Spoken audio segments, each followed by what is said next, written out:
Bonjour. Ce dimanche 6 décembre, nous allumons la deuxième bougie sur la couronne de l'Avent. C'est en effet le deuxième dimanche de l'Avent. Sur notre route vers Noël, nous entendrons plusieurs messages qui résonnent comme des ordres donnés par le Seigneur. Consolez mon peuple, préparez le chemin, rendez droit ses sentiers. Deux prophètes se font aujourd'hui l'écho de ces ordres venus de Dieu, Isaïe et Jean le Baptiste. Mais ce dimanche, c'est bien Jean le personnage principal sur notre chemin. Nous chercherons ensemble comment il peut être un modèle qui nous conduit vers le Christ. Mais avant cela, retournons dans le lointain passé d'Israël avec la première lecture. La première lecture se trouve au tout début du chapitre 40 du livre du prophète Isaïe. On pourrait presque dire que ce message commence un nouveau livre. Les 39 chapitres qui précèdent notre passage sont plus anciens. Ils rapportent le message du vieux prophète qui vécut au 8e siècle avant Jésus-Christ dans un temps de grande épreuve. Mais avec le début du chapitre 40, nous voilà projetés 200 ans plus tard. Une partie du petit peuple juif est en exil à Babylone. Un prophète surgit au milieu de ce 6e siècle avant Jésus-Christ pour annoncer que la grande épreuve va s'achever. Le cœur du message se trouve dans ces mots: Consolez mon peuple. Et pour trouver ce passage, il faut donc prendre le livre d'Isaïe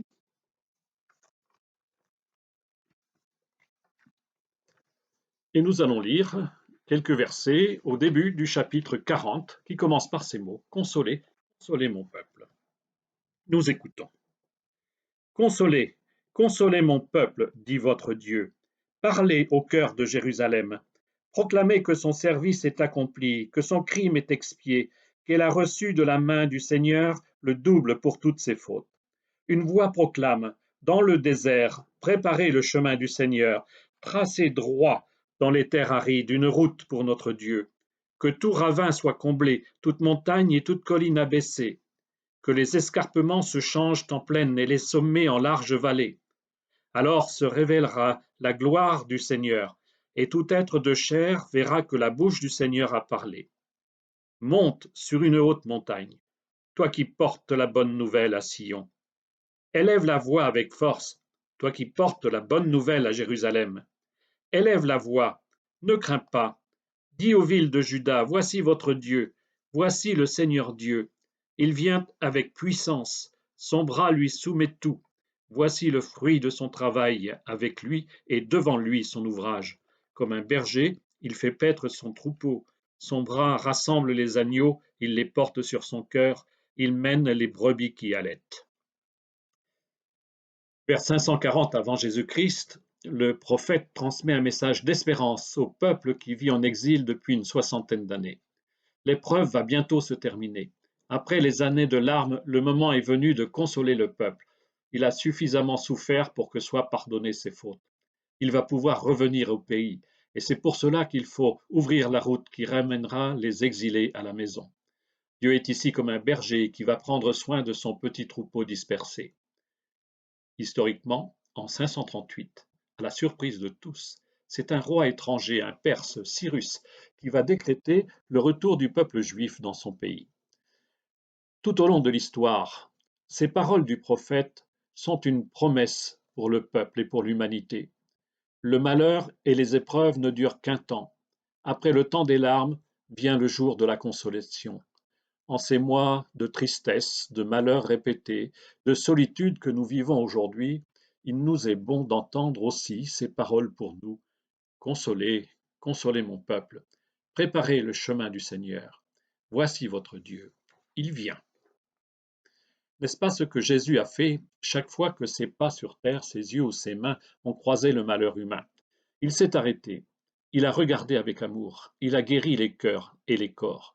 À la suite du Christ, il nous revient comme lui d'apaiser fraternellement toutes les blessures. C'est bien ce que vivent les soignants dans les hôpitaux ou ceux qui accompagnent les familles en deuil. Consolez mon peuple. La promesse pour bientôt de vaccins efficaces peut être reçue par nous, croyants, comme aussi la consolation voulue par le Seigneur. Et maintenant, avançons dans le temps en prenant la deuxième lecture. La deuxième lecture, nous la trouvons dans la seconde lettre de Pierre. Elle se trouve à la fin du Nouveau Testament. C'est un écrit tardif. Cette lettre se présente comme une sorte de testament spirituel du premier des apôtres.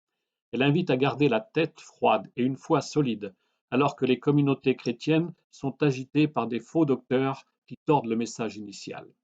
Le passage que nous méditons ce dimanche invite à contempler la patience de Dieu et à attendre sa venue en vivant dans la sainteté et la piété.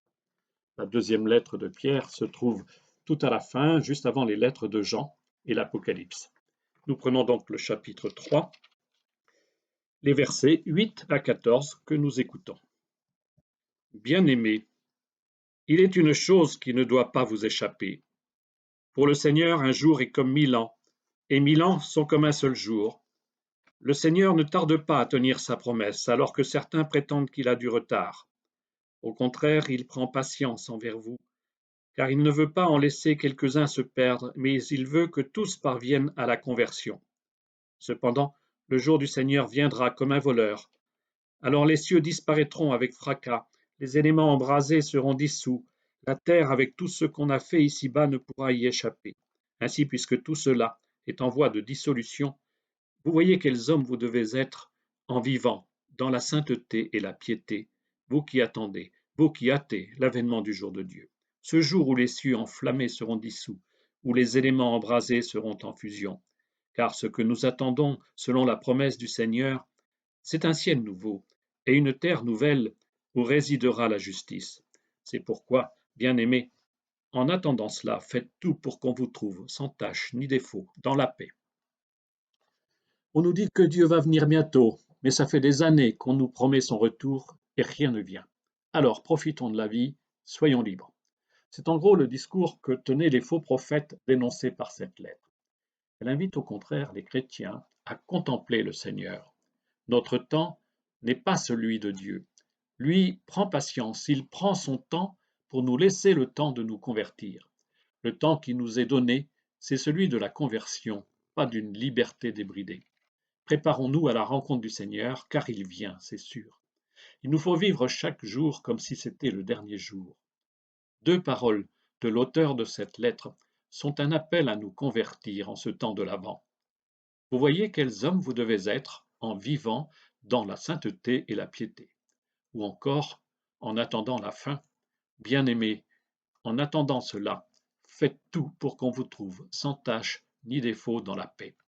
Cet appel à mener une vie sainte et digne de Dieu, n'est-ce pas à sa manière ce qu'a annoncé Jean le Baptiste? Allons maintenant dans l'Évangile pour entendre à nouveau un appel à nous convertir en vérité. Tout au long de cette année qui a commencé dimanche dernier, on parle de l'année B, nous lirons l'Évangile selon saint Marc. Et ce dimanche, nous entendrons les premiers mots qui résument le message de Marc. Commencement de l'Évangile de Jésus, Christ, Fils de Dieu. Ainsi débute le deuxième Évangile et tout est dit là. La bonne nouvelle, c'est Jésus lui-même. Il est le Messie, on dit aussi le Christ, envoyé par Dieu. Il est même le Fils de Dieu. Tout l'Évangile cherchera à renforcer la foi qui prend son origine dans le judaïsme, la foi d'origine juive, qui est invitée à reconnaître Jésus comme le Messie attendu. Et c'est Pierre qui l'affirmera au milieu de l'Évangile, au chapitre 8, au verset 29. Mais les premiers mots de Marc appellent aussi la foi des païens, des non-juifs que nous sommes, pour qui le défi, c'est de reconnaître l'origine divine de Jésus. Et là, c'est un centurion romain qui affirmera cette foi à la fin de l'Évangile, au chapitre 15, au verset 39. Mais ce dimanche, c'est Jean-Baptiste qui est le personnage principal du récit. Enfin, presque le personnage principal. Allons lire dans cet évangile selon saint Marc le début du chapitre 1, du verset 1 au verset 8. Commencement de l'évangile de Jésus-Christ, Fils de Dieu. Il est écrit dans Isaïe, le prophète, « Voici que j'envoie mon messager en avant de toi pour ouvrir ton chemin. Voix de celui qui crie dans le désert, préparez le chemin du Seigneur, rendez droits ses sentiers. » Alors Jean, celui qui baptisait, parut dans le désert Il proclamait un baptême de conversion pour le pardon des péchés. Toute la Judée, tous les habitants de Jérusalem se rendaient auprès de lui, et ils étaient baptisés par lui dans le Jourdain, en reconnaissant publiquement leurs péchés. Jean était vêtu de poils de chameau, avec une ceinture de cuir autour des reins. Il se nourrissait de sauterelles et de miel sauvage. Il proclamait: Voici venir derrière moi celui qui est plus fort que moi. Je ne suis pas digne de m'abaisser pour défaire la courroie de ses sandales. Moi, je vous ai baptisé avec de l'eau, lui vous baptisera dans l'Esprit Saint. Isaïe annonçait le temps de la consolation pour le peuple. Marc cite librement le chapitre 40 d'Isaïe pour annoncer la venue du Messie.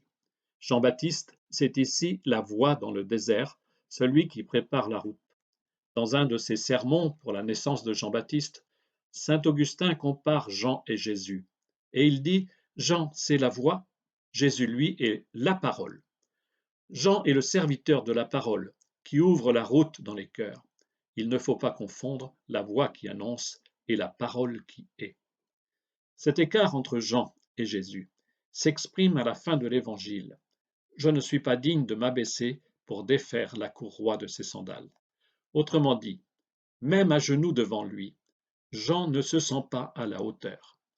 Et le personnage principal, au fond, ce n'est pas Jean, mais c'est Jésus. Comment ce dimanche, Jean peut-il être un modèle pour nous, en nous lançant un triple défi? Tout d'abord, préparer nos cœurs à la naissance.